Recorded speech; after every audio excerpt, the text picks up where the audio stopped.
crackling of my bones. तो movie की शुरुआत अंटार्कटिक ओशन से हुआ। जिस टाइम सर्दी का मौसम चल रहा था, एक बहुत ही बड़ा शिप जमे हुए समुंदर के अंदर फंस चुका था। कैप्टन हर मुमकिन कोशिश किए जा रहे थे कि वो इस जगह से अपने शिप को और अपने सभी के सभी पैसेंजर्स को सेफली इस इलाके से निकाल दे, लेकिन ठंड बढ़ती चली जा रही थी और यहाँ जिंदा रहना पॉसिबल नहीं रहा था। ऐसे ही इन्हें बर्फानी तूफानी रात में किसी आदमी की चिल्लाने की आवाज आती है। दरअसल वो मदद को गुहार लगाए जा रहा था। कैप्टन अपने कुछ आदमियों के साथ उसकी मदद के लिए यहाँ आ गए। तब उस आदमी ने कहा कि प्लीज यहाँ से मुझे लेकर चलो या फिर मुझे यहीं पर मार दो, मुझे तड़पने के लिए मत छोड़ना। उसकी हालत पर दया दिखाते हुए कैप्टन उसे अपने शिप के अंदर लेकर आते हैं, लेकिन ऐसा करते ही इस शिप के पास एक मॉन्स्टर आ गया जो असल में उस आदमी के पीछे पड़ा हुआ था और उसी से बचने के लिए यह आदमी इनसे मदद मांग रहा था। इस टाइम उस मॉन्स्टर को आदमी की तरह खड़ा होता हुआ दिखाया जाता है और आते ही यह मॉन्स्टर इस शिप के लोगों पर हमला करना शुरू कर देता है। सभी उससे लड़ने में जी जान लगा देते हैं, लेकिन कोई उससे जीत नहीं पाता। गोलियों का भी उस पर कोई असर नहीं हो रहा था। यह देखते हुए एक सोल्जर कोई अजीब सी गन से उसके ऊपर हमला करता है, लेकिन मॉन्स्टर उससे भी नहीं मरता, बस इस शिप से नीचे गिर जाता है। गुस्से में आकर यह मॉन्स्टर अब इनके शिप को जोर जोर से हिलाने लग गया था, जिससे शिप के अंदर काफी तोड़ फोड़ होने लग चुकी थी और लोगों की जान खतरे में आ चुकी थी। यह देखते हुए ऊपर से कैप्टन अपने पास वाली बर्फ पर उसी गन से फायर करते हैं, जिससे उसके आसपास की बर्फ टूट जाती है और वो मॉन्स्टर उस ठंडे बर्फीले पानी में दफन हो जाता है। इन लोगों को लगा कि वो मॉन्स्टर मर चुका होगा, मगर ऐसा नहीं था। खैर, अब सुबह भी हो जाती है और कैप्टन उसी आदमी के पास आते हैं जिसकी रात उन्होंने मदद की हुई थी। कैप्टन पूछने लग जाते हैं कि आखिर यह मॉन्स्टर तुम्हारे पीछे कैसे पड़ा हुआ था। यह सवाल सुनते ही वो आदमी अपनी कहानी के बारे में सुनाने लग जाता है और सीन पास्ट में चली जाती है। हम उस आदमी विक्टर का बचपन देख पाते हैं, जो इस टाइम वो 12 साल का है। विक्टर एक बहुत बड़े साइंटिस्ट का बेटा था और वो चाहते थे कि विक्टर भी एक साइंटिस्ट बने, एक बहुत ही अच्छा डॉक्टर बने। साथ ही साथ अपने डैड के बहुत ही कड़ी मेहनतों के बाद साइंटिस्ट बन भी गया था, जो कि अभी भी उसकी छोटी ही उम्र थी, लेकिन उनकी साइंस का कोई फायदा ही नहीं हुआ। जब विक्टर ने यह देखा कि वो अपनी मॉम को ही नहीं बचा पाया, तो वो अपने डैड पर गुस्सा हुआ कि क्या फायदा ऐसी साइंस का जिसकी वजह से हम अपने मॉम को ही नहीं बचा पाए। उसके डैड उसे समझाते हैं कि किसी इंसान को जिंदा करना हमारे बस में नहीं है और यहाँ से विक्टर की लाइफ का एक नया सफर शुरू हो जाता है। उसने ठान लिया था कि वो कोई ऐसा रास्ता जरूर निकाल लेगा जिससे वो मरे हुए इंसानों को दोबारा जिंदा कर सकेगा, कि ऐसा फॉर्मूला या कोई ऐसी टेक्निक ढूंढ ही लेगा जो उसके डैड को बिल्कुल भी नहीं पता। सीन कट होकर हमें दोबारा प्रेजेंट का सीन दिखाया गया, जहाँ पर वो मॉन्स्टर जो कि पानी के अंदर डूबा हुआ था, वो दोबारा उस पानी से निकलकर बाहर आ जाता है। हैरानी की बात तो ये था कि इतने ठंडे पानी में रहने के बावजूद भी उसे एक छींक तक नहीं आई हुई थी। उसको दिखाते ही दोबारा से सीन को पास्ट में शिफ्ट कर दिए जाते हैं, जहाँ पर विक्टर अपनी कहानी सुना रहा था। विक्टर अपने सोच पर काम करता रहा और इंसानों को जिंदा करने की तरीके ढूंढता रहा। सालों गुजरने के बाद जब विक्टर 30 साल का हुआ, तो फाइनली उसने बिजली के जरिए इंसानों के ऑर्गन्स का इस्तेमाल करते हुए इंसान को जिंदा करने का तरीका ढूंढ ही निकाला। अपने इस एक्सपेरिमेंट को लेकर वो बड़े बड़े बिजनेसमैन की मीटिंग के अंदर चला गया। वहाँ उसने सबको दिखाया कि उसने एक आधे इंसान को एक मशीन के जरिए जिंदा कर दिया था। यह देखकर वहाँ के सभी लोग डर जाते हैं, क्योंकि उन्हें लग रहा था कि विक्टर किसी इंसान को इस तरह से जिंदा करके गॉड को चैलेंज देना चाह रहा है और अपने आप को गॉड समझ रहा है। सभी के सभी विक्टर को बुरा भला कहने लग जाते हैं और फौरन उसे यह अपना एक्सपेरिमेंट्स को बंद करने के लिए कहते हैं, लेकिन विक्टर अपने उस एक्सपेरिमेंट को बंद नहीं करता और अपने बनाए गए ह्यूमनॉइड की तरफ बढ़ के बॉल फेंकता है। वो ह्यूमनॉइड उसके फेंके हुए बॉल को कैच भी कर लिया था और बोलता भी है। यह देखने के बाद तो सभी लोग डर जाते हैं और फौरन से विक्टर को यहाँ से चले जाने को कहते हैं। कोई भी उसके ऐसी एक्सपेरिमेंट्स पर पैसा लगाने के लिए तैयार ही नहीं हो रहा था। इस टाइम तो यहाँ से विक्टर चला गया और उसका बनाया गया क्रिएचर दर्द में तड़पता रहा। कुछ लोगों ने तो उसकी रिसर्च और कामयाबी से इसलिए मुंह मोड़ लिया था, क्योंकि उन्हें लग रहा था कि विक्टर की रिसर्च के बारे में लोगों को पता चल गया तो फिर कोई मरेगा ही नहीं और यह दुनिया ज्यादा इंसानों से भर जाएगी। उदास हुआ विक्टर यहाँ से चला जाता है और फिर विक्टर को एक बहुत ही बड़ा बिजनेसमैन ने बुलाया। असल में मैटर यह था कि इस बिजनेसमैन के पास पैसा बहुत था, बिजनेस बहुत था, लेकिन उसकी अपनी ही जिंदगी बहुत ही कम बच गई थी। वो सालों से ही कोई ऐसा तरीका ढूंढ रहा था जिससे वो अपनी बीमारी को ठीक कर सके और अपनी लाइफ को बढ़ा सके। और अब विक्टर को देखते हुए उसके एक्सपेरिमेंट्स के बारे में जानकर उसके अंदर भी उम्मीद जाग उठी थी कि अब वो भी अपनी जिंदगी जी सकता है। वो बिजनेसमैन विक्टर से कहता है तुम्हें जितना पैसा चाहिए, जो जो चीजें चाहिए, दुनिया के जिस भी कोने से चाहिए, मैं तुम्हें सब ला कर दूंगा। बस तुम लैब बनाओ और अपना एक्सपेरिमेंट को पूरा करो ताकि बाद में तुम मेरी जान बचा सको। विक्टर बहुत ही ज्यादा खुश था। वो अपने भाई विलियम के घर जाता है उसे यह खुशखबरी देने के लिए कि वो अपनी एक लैब बनाने वाला है। उसका भाई भी उसकी इस कामयाबी पर खुश हो जाता है और यहीं पर विक्टर की मुलाकात एलिजाबेथ से हो गया, जो कि विलियम की वाइफ थी। एलिजाबेथ विक्टर को समझाने लग गई कि साइंस और गॉड के बीच के लाइन खींची गई है। तुम साइंस के जरिए बस अपने एक्सपेरिमेंट्स को पूरा करना, कभी भी अपने आप को गॉड मत समझना।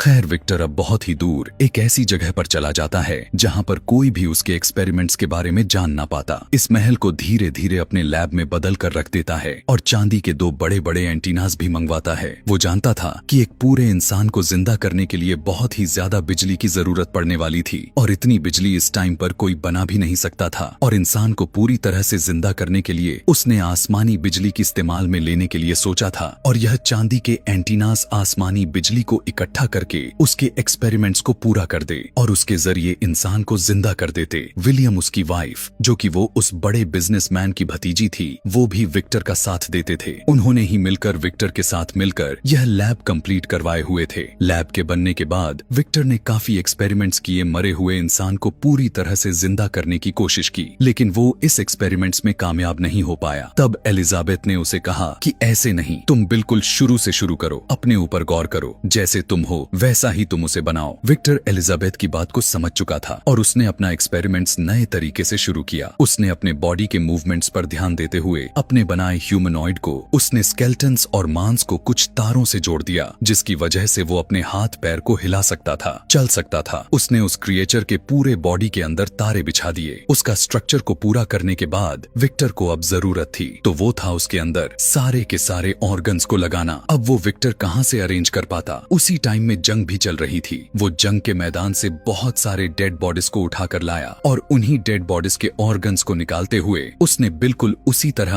अपने ह्यूमनॉइड के अंदर ऑर्गन्स लगा दिए जैसे एक इंसान के अंदर लगे होते हैं। इस ह्यूमनॉइड को बनाने का प्रोसेस बहुत ही ज्यादा भयानक था। विक्टर ने एक एक डेड बॉडी को काटा था सही ऑर्गन्स को ढूंढने के लिए। इस ह्यूमनॉइड के अंदर उसने किसी की आंख तो किसी की नाक लगाया हुआ था। आखिर में जब वो अपने पूरे बॉडी को पूरा कर लेता है तो वो इसका नाम फ्रैंकनस्टाइन रखता है। इस बॉडी के दिल को वो एक पावर मशीन के साथ जोड़ देता है जो बिजली के जरिए उसके दिल को जिंदा कर देती। बॉडी बनाने के बाद उसे इंतजार था तो बस एक गरजती हुई तूफान। जब आसमानी बिजली उसके चांदी के एंटीनास पर गिरती तो वो एंटीनास इस ह्यूमनॉइड को जिंदा कर देते। एक दिन ऐसे ही तूफान आ भी जाता है। विक्टर को लगने लगा कि आज उसका एक्सपेरिमेंट्स पूरा हो जाएगा और उसी दिन वो बिजनेसमैन जिसने यह पूरा एक्सपेरिमेंट करवाया हुआ था वो भी विक्टर के पास आ जाता है। विक्टर उससे पूछने लग गया, देखो आज एक्सपेरिमेंट्स पूरा हो जाएगा, तुम मुझसे क्या चाहते हो। आदमी कहने लगा, मैं और भी क्या आखिर चाहूंगा, मैं तो बस यही चाहता हूँ कि जब मैं मर जाऊं तो तुम मुझे भी इस बॉडी की तरह ही जिंदा कर देना और अगर तुमने मुझे जिंदा नहीं कर सकते तो मेरा दिल और दिमाग इस बॉडी में डाल देना। यह सुनने के बाद विक्टर कहने लगा कि नहीं, मैं अपने बॉडी के साथ और भी छेड़छाड़ नहीं करने वाला। यह सुनकर उस बिजनेसमैन को काफी गुस्सा आ जाता है और उन दोनों के बीच लड़ाई हो जाती है। ऐसे ही लड़ाई में वो बिजनेसमैन भी नीचे गिर गया और मारा जाता है। आसमानी बिजली भी उन टॉवर्स पर गिर जाती है जो विक्टर ने बना रखे थे, लेकिन उसके बावजूद भी विक्टर ने देखा कि उसका एक्सपेरिमेंट नाकाम था। वो ह्यूमनॉइड यानी फ्रैंकनस्टाइन जिंदा नहीं हुआ था। विक्टर अब पूरी तरह से टूट चुका था। उसकी सालों की मेहनत बर्बाद हो गई थी, इसीलिए अब वो थक कर सो जाता है। सुबह जब उसने उठा तब उसे अपने आंखों पर यकीन ही नहीं हो रहा था। देखता है कि फ्रैंकनस्टाइन ठीक उसके सामने खड़ा हुआ है और वो चल सकता था। पट्टियों में बंधी हुई अपने बनाए गए ह्यूमन को देखकर वो खुद ही डर जाता है। उसकी चाल चलन बहुत ही ज्यादा अजीब थी। जाहिर सी बात थी कि यह एक नॉर्मल इंसान तो था नहीं। तारों से जुड़े हुए क्रिएचर के चाल चलन ऐसी ही होती है। वैसे भी इसकी शरीर के बॉडी पार्ट्स तो किसी अलग अलग इंसान का था। छोटे छोटे टुकड़ों में बटा हुआ यह क्रिएचर काफी भयानक दिख रहा था। विक्टर को खुद भी फ्रैंकनस्टाइन से काफी डर लगता था, इसीलिए उसने फ्रैंकनस्टाइन को एक खुफिया तहखाने में बंद कर दिया। यहाँ पर पर विक्टर ने नोटिस किया हुआ था कि इस ह्यूमनाइड की दिमाग बिल्कुल एक जन्म लिए बच्चे के बराबर है।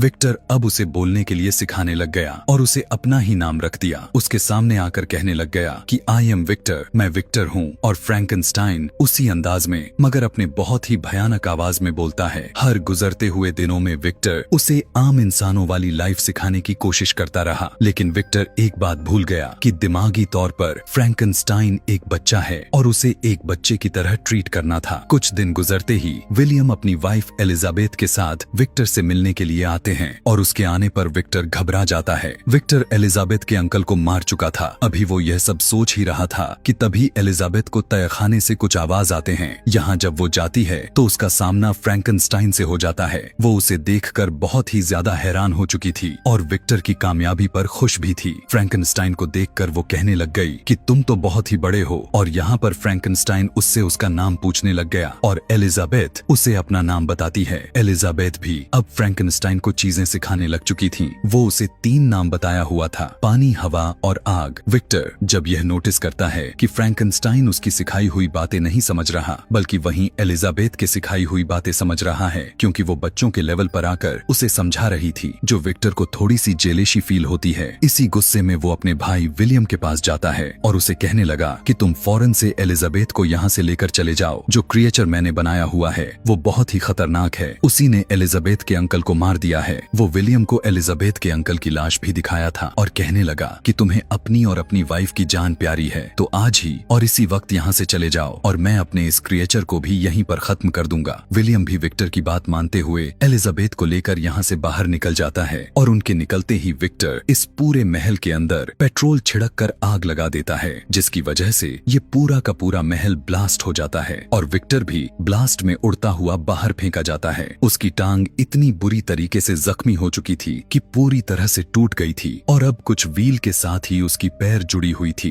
विक्टर की हालात को देखते हुए विलियम परेशान हो जाता है और उसे भी अपने और अपने एलिजाबेथ के साथ लेकर शहर चला जाता है। जिसके बाद सीन यहीं से कट होकर मूवी दोबारा से प्रेजेंट में आ जाती है, जहां प्रेजेंट में हमें दिखाया गया था कि फ्रैंकनस्टाइन पानी से सुरक्षित तरीके से निकल आया हुआ था और अब अपना बदला लेने के लिए उस शिप के अंदर चला गया था और उसने शिप के कुछ हिस्सों में आग लगाना भी शुरू कर दिया था। अब कैप्टन खुद फ्रैंकनस्टाइन के सामने जाता है और उससे पूछने लग गया कि क्या विक्टर ने, यानी जो तुम्हारे डैड ने कहानी सुनाई हुई थी, वो सच है? क्या तुम सच में इतने खतरनाक हो कि इंसानों को मार देते हो? फ्रैंकनस्टाइन कहता है, नहीं, वो आधी सच्चाई है। मैंने किसी इंसान को कभी नहीं मारा। हाँ, मैं यह जरूर मानता हूँ कि मुझे विक्टर पर गुस्सा आ चुका है। मैं उससे बदला लेना चाहता हूँ इस चीज का जो उसने मेरे साथ किया। उसने मुझे जलते हुए महल में छोड़ दिया था। मैंने बहुत ही मुश्किल से अपनी जान बचाई और बेसमेंट के रास्ते से होता हुआ बाहर निकल आया। वो रास्ता जंगलों में निकलता था। मैं जंगलों में कई सालों तक भटकता रहा।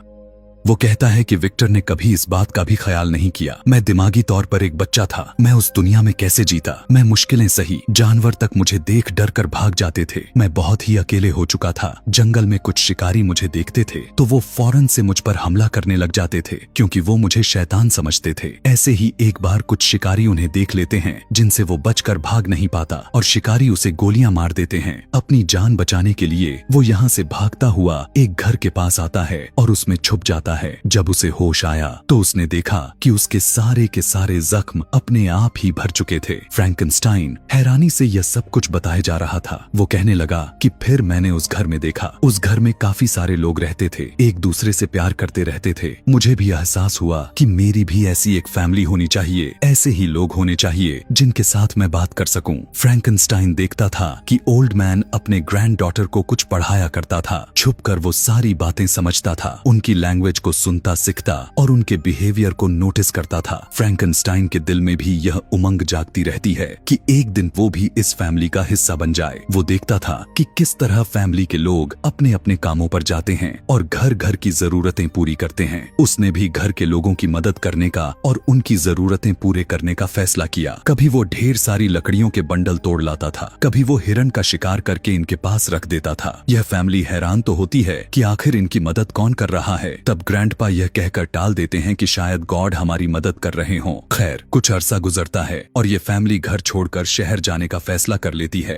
लेकिन इनके ग्रैंडपा यहीं पर रह जाते हैं। पता चलता है कि ग्रैंडपा देख नहीं सकते थे, लेकिन वो सुन जरूर सकते थे, और वो हमेशा से यह बात जानते थे कि फ्रैंकनस्टाइन उनके घर रह रहा है। वो फ्रैंकनस्टाइन को एक इंसान ही समझते थे, और वो यह भी जानते थे कि हमेशा से फ्रैंकनस्टाइन ही उनकी मदद किया करता था। उनकी फैमिली के जाने के बाद फ्रैंकनस्टाइन उनके सामने आ जाता है और ओल्ड मैन उसे अपने फैमिली मेंबर के तौर पर एक्सेप्ट कर लेते हैं। वो जितना अरसे तक फ्रैंकनस्टाइन के साथ रहते हैं, फ्रैंकनस्टाइन को इंसानों की तरह जीना सिखाते हैं, उसे पढ़ना सिखाते हैं और इंसानों वाले सभी काम करना सिखाते हैं। एक दिन फ्रैंकनस्टाइन सब कुछ सीख जाता है और ग्रैंडपा उससे बात कर रहे होते हैं। वो उससे पूछते हैं, तुम कहाँ से आए हो? फ्रैंकनस्टाइन यह सवाल सुनकर चौंक जाता है, क्योंकि इसका जवाब तो उसके पास भी नहीं था। ग्रैंडपा उसे समझाने लग गए, तुम्हें कुछ तो याद होगा ना कि तुम आखिरी बार कहाँ पर थे? फ्रैंकनस्टाइन कहता है कि हाँ, जहाँ से मैं आया हुआ था वो जगह मुझे याद है, मैं वहाँ पर जा सकता हूँ। फ्रैंकनस्टाइन को वो समझाते हैं, तुम वहाँ पर जाओ, तुम्हें अपने लाइफ के बारे में पता चलेगा। उनकी बात को मानते हुए फ्रैंकनस्टाइन उसी लैब के पास आ जाता है जहाँ पर विक्टर ने उसे बनाया हुआ था। यहाँ पर उसे विक्टर के एक्सपेरिमेंट्स के बारे में पता चलता है और यह जानकर उसे हैरानी होती है कि वो पैदा नहीं हुआ था बल्कि बनाया गया था, और उसे यहीं से विक्टर का एड्रेस भी मिलता है। और वो सोच लेता है कि वो विक्टर के पास जाएगा और उससे रिक्वेस्ट करेगा कि वो उसी जैसा एक और क्रिएचर बना दे जिसके साथ वो इस दुनिया में रह सके और सरवाइव कर सके।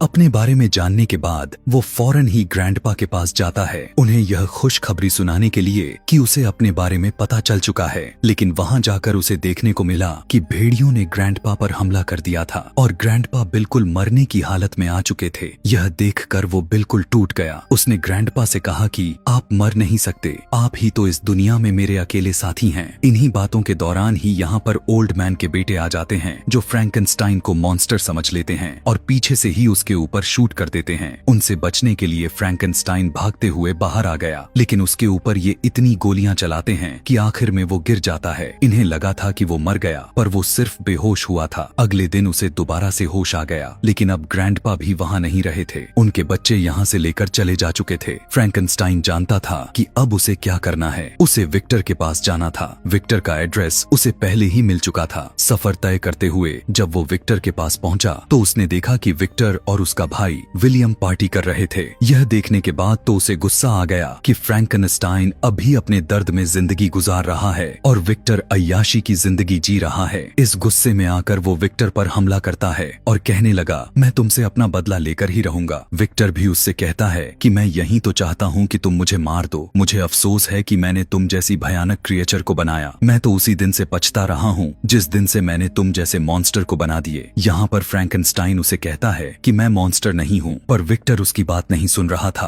और उसके ऊपर गोली से हमला करने ही वाला था कि एलिजाबेथ फ्रैंकनस्टाइन के सामने आ जाती है और फ्रैंकनस्टाइन की गोली अपने ऊपर खा लेती है। फ्रैंकनस्टाइन एक बार फिर से टूट गया था, क्योंकि ग्रैंडपा और एलिजाबेथ ही थे जो उसे इंसान समझते थे। दुख में एलिजाबेथ को गोद में उठाए वो पार्टी में से बाहर निकल जाता है। घर पर अपनी वाइफ की मौत की वजह से विलियम भी सदमे में आ चुका था। वो विक्टर से कहता है कि तुमने सब कुछ बर्बाद कर दिया। हालांकि विक्टर उससे माफी भी मांगता रहा, लेकिन फिर भी विलियम उसे अपने घर से निकाल देता है। विक्टर को अब फ्रैंकनस्टाइन पर काफी ज्यादा ही गुस्सा आ गया था, क्योंकि उसी की वजह से उसके भाई की लाइफ बर्बाद हुआ था। बदला लेने के लिए वो दोबारा फ्रैंकनस्टाइन को ढूंढते हुए उस तक पहुंच जाता है और गुस्से में जाकर उसकी नाक उतार देता है। विक्टर उससे कहता है, मैं तुमसे अपना बदला लेकर ही रहूंगा। फ्रैंकनस्टाइन भी जवाब दिया कि अगर तुम मुझसे बदला ही लेना चाहते हो तो तुम्हें मुझे ढूंढना होगा। यह कहकर वो वहां से चला जाता है और ऐसे ही सालों गुजर जाते हैं। काफी सालों तक विक्टर भी फ्रैंकनस्टाइन का पीछा करता रहा। बहुत ही ऐसी मोड़ आई जहां वो फ्रैंकनस्टाइन को मार सकता था। एक दिन फ्रैंकनस्टाइन खुद उसके सामने आ गया और उसने कहा, आखिर क्या है तुम्हारे पास मुझे मारने के लिए? लाओ, मुझे दो, मैं खुद अपने आप को मारूंगा, लेकिन अगर मैं ना मरा तो मैं तुम्हें मार दूंगा। विक्टर फ्रैंकनस्टाइन के हाथ में एक डायनामाइट पकड़ा देता है, यानी वो बॉम्ब था जिसकी वजह से फ्रैंकनस्टाइन ब्लास्ट हो जाता है, मगर हमेशा की तरह मरता नहीं और कुछ अरसे बाद जिंदा हो जाता है। और इसके बाद से ही अब वो विक्टर को मारने के लिए उसके पीछे पीछे पड़ चुका था, क्योंकि अब अपने कहे के मुताबिक उसने विक्टर को मारना था। वो जब विक्टर को टॉर्चर कर रहा था, यानी जब वो उसे मार रहा था, तभी तो विक्टर ने मदद के लिए कैप्टन और उसके लोगों को बुलाया हुआ था। यह वही सीन था जो हमें इस मूवी के स्टार्टिंग में दिखाया गया था। प्रेजेंट सीन में फ्रैंकनस्टाइन ही कैप्टन और विक्टर को यह सारी कहानी सुना रहा था। वो विक्टर से कहता है, मैं आपसे ज्यादा कुछ नहीं चाहता था, दिल से आपको मारना भी नहीं चाहता था, बस शुरू में मैं तो बस इतना ही चाहता था कि आपको ढूंढूं और आपसे कहूं कि मेरे जैसा एक और बना दो जिसके साथ मैं जिंदगी गुजार सकूं। उसकी यह बात सुनकर विक्टर की आंखों से आंसू आ जाते हैं और वो फ्रैंकनस्टाइन से माफी मांगने लग गया कि मैंने तुम्हें ही नहीं जान पाया जिसे मैंने खुद बनाया था। विक्टर की हालात काफी खराब थी, वो मरने के करीब पहुंच चुका था, मगर मरने से पहले वो फ्रैंकनस्टाइन को कहकर जाता है कि तुम्हें मेरी जगह पर जीना होगा और प्लीज मुझे माफ कर दो। फ्रैंकनस्टाइन भी यहाँ पर विक्टर को माफ भी कर देता है और उसकी इस एंडिंग को देखते हुए सभी के सभी रोने लग जाते हैं। आखिर फ्रैंकनस्टाइन शिप से उतर जाता है और उनकी इस शिप को इस बर्फानी जगहों से आजाद करवाते हुए समुंदर में भी भेज देता है। सभी लोग इस तरह से आजाद हो जाते हैं। यहाँ से जाते हुए सभी फ्रैंकनस्टाइन की तरफ हाथ हिलाते हैं। फ्रैंकनस्टाइन इंसानों को एक बार फिर से अपने से दूर जाता हुआ देखकर काफी दुखी हो चुका था, पर अब उसने यह ठान ली थी कि वो यह जिंदगी अकेले ही गुजारेगा। और इसी के साथ यह कहानी भी यहीं पर खत्म हो जाती है। ऐसे ही और भी मजेदार मूवी एक्सप्लेनेशन वीडियोस देखने के लिए कमेंट में नेक्स्ट लिखना ना भूलें। Thanks for watching.